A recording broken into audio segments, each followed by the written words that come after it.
भाई जो गुरु वचन पे डट गए, कट गए फंद 84 के। इस ब्रह्मांड में भाई और बहनों दो ही शक्तियां हैं, एक काल और एक दयाल। दयाल कबीर परमात्मा और काल 21 ब्रह्मांड का स्वामी ज्योति निरंजन, जो हर पॉइंट पर आपको भ्रमित करने की कुछ चेष्टा करेगा। उसका काम ही यह है, क्योंकि आप और हम उसका भोजन हैं, और कोई भी व्यक्ति अपने भोजन को इतनी आसानी से नहीं निकलने देगा। तो वो हमें कदम कदम पे भ्रमित करेगा इष्ट को लेकर। तो वर्तमान में हमारे खुद के भगत भाई बहन, सतगुरु रामपाल जी के फॉलोवर, विशेषकर जो शतलोक आश्रमों से जुड़े हुए हैं, सतगुरु रामपाल जी का परिवार, सभी कोऑर्डिनेटर, आश्रम संचालक, ये इष्ट को लेकर भ्रमित हैं और बुरी तरह से भ्रमित हैं। भले ही वो लोग 30 साल से भक्ति कर रहे हैं, 20 साल से भक्ति कर रहे हैं, लेकिन अभी तक गुरुदेव का कलियुगी परिवार, हमारे कोऑर्डिनेटर भाई बंधु और लाखों की संगत जो शतलोक आश्रमों में गुरुदेव के परिवार को आज गुरुदेव की गैर मौजूदगी में फॉलो करती है, किसी को नहीं पता कि असल में उनका इष्ट कौन है। जब बात आती है परमात्मा की, कबीर की, इष्ट की, तो सभी कह देते हैं कि वो दाढ़ी मूंछ वाले कबीर जी जो 650 साल पहले बनारस के काशी में आए थे, वो हमारे इष्ट हैं, हमारे कबीर, हमारे भगवान हैं। यही सबसे बड़ा धोखा संगत खा रही है। अरे वो तो 650 साल पहले आए थे, दाढ़ी मूंछ वाले रूप में तो 650 साल पहले आए थे। वर्तमान में उनका क्या रोल? अगर उस समय उनको इष्ट मान के पूजते, भक्ति करते, तो तुम्हारा कल्याण हो जाता। उस समय तो उनको तुमने इष्ट माना नहीं। उस समय तो तुमने ब्रह्मा विष्णु महेश की चोटी पकड़ के रखी कि नहीं नहीं, भगवान तो ब्रह्मा जी हैं, विष्णु हैं, हनुमान जी हैं। उस कबीर को उस समय किसी ने अपना इष्ट नहीं माना, और आज दावा ठोक रहे हैं कि वो कबीर इष्ट है। लेकिन वो कबीर दाढ़ी मूंछ वाले फोरम में, दाढ़ी मूंछ वाले रूप में आज नहीं है। केवल उसकी फोटो से हमारा उद्धार नहीं हो सकता, हमारा मोक्ष नहीं हो सकता। वो फोटो जन्म जन्मांतरों की हमारी भक्ति की भूख को, प्यास को शांत नहीं कर सकती। आज कहां है वो कबीर? आज कहां बैठा है वो कबीर? आज यदि हम उससे दीक्षा लेंगे, उसे अपना गुरु बनाएंगे, अपना इष्ट मानेंगे, उसकी मर्यादा में रह के भक्ति करेंगे, तो हमारी आत्मा का कल्याण संभव है। अब ये पहचान कि वो कबीर जो 650 साल पहले आया था दाढ़ी मूंछ वाले रूप बना के, आज वो धरती पे कहां है, इस बात की जानकारी 90% सतलोक आश्रमों से जुड़े हुए भक्तों को नहीं है। इस बात की जानकारी केवल सत्सेवकों को हुई है, साध संगति से जुड़े हुए भाई बहनों को हुई है, जिन्होंने अपने गुरु को अपने इष्ट के रूप में जान लिया है, पहचान लिया है कि वो कबीर परमात्मा सतगुरु रूप में धरती पे प्रकट होता है, अपनी आत्माओं को तत्वदर्शी संत की भूमिका करके तत्व ज्ञान देता है। क्योंकि तत्वदर्शी संत की भूमिका उस कबीर परमेश्वर के अलावा कोई और नहीं कर सकता। इस पृथ्वी पर काल के लोक में आकर सत ज्ञान का प्रचार, सत्संग केवल वो कबीर भगवान ही कर सकता है, सतगुरु रूप में दूसरा कोई नहीं कर सकता। ये 9 मण ऊर्जा हुआ आध्यात्मिक सूत, ये ज्ञान वो कबीर परमात्मा ही सतगुरु बन के सुलझा सकता है। 9 मण सूत उलझिया ऋषि रहे झकमार, सतगुरु ने ऐसा सुलझा दिया उलझे न दूजी बार।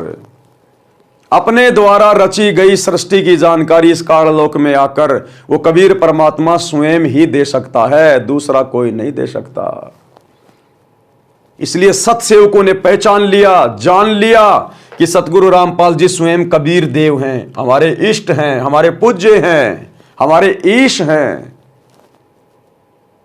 और गुरु रूप में इष्ट की पहचान करके हमने उस दाढ़ी मूंछ वाले स्वरूप को, जिस स्वरूप में परमात्मा 650 साल पहले आए थे, हालांकि वो फोटो ओरिजिनल फोटो नहीं है, उस समय ऐसा कोई भी साधन नहीं था जिससे किसी का ओरिजिनल फोटो रखा जाए। उस समय ना कोई मोबाइल था, ना कोई कैमरा था, ना कोई वीडियो रिकॉर्डिंग थी, केवल हाथ से चित्र बनाए जाते थे।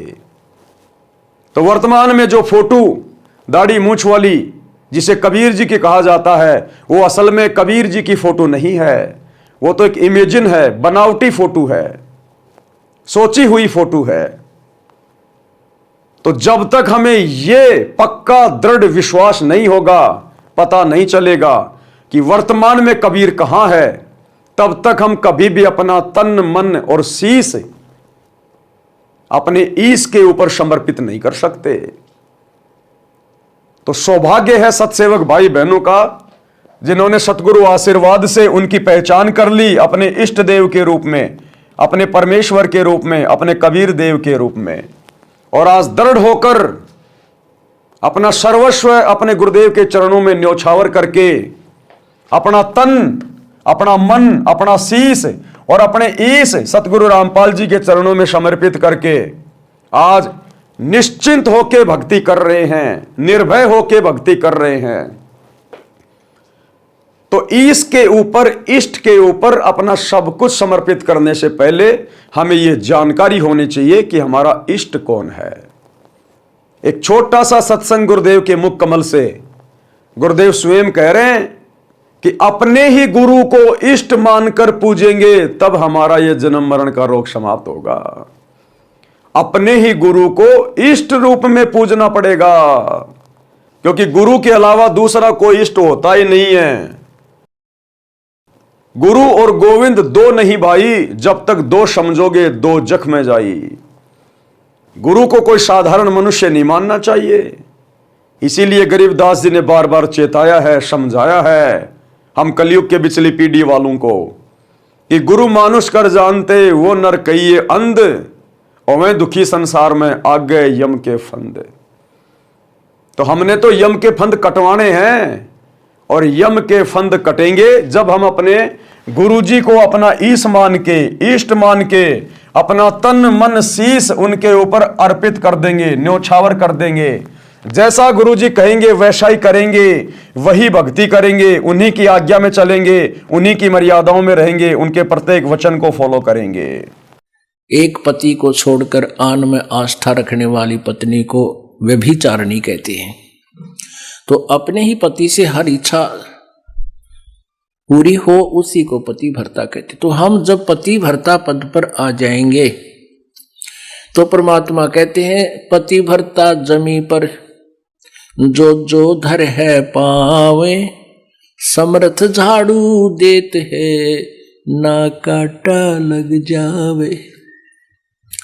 ऐसा हंस, ऐसा भक्त जब अपने एक इष्ट पूर्ण परमात्मा पर अपने ही गुरु को इष्ट रूप में मानकर जब अपने जीवन रूपी सफर में प्रस्थान करता है, पर अपने ही गुरु को इष्ट रूप में मानकर जब अपने जीवन रूपी सफर में प्रस्थान करता है, पर अपने ही गुरु को इष्ट रूप में मानकर जब अपने जीवन रूपी सफर में प्रस्थान करता है रास्ते पर, तो परमात्मा उस जीवन रूपी सफर के पाप कर्म रूपी कांटों को बुहारना शुरू कर देता, उसके दुखों को खत्म करना शुरू कर देता है, झाड़ू देता चलता है कि मेरी प्यारी आत्मा के कांटा ना लग जाए। जो गुरु बचन पे डट गे, कट गे फंद 84 के, कट गे फंद 84 के, कट गे फंद 84 के।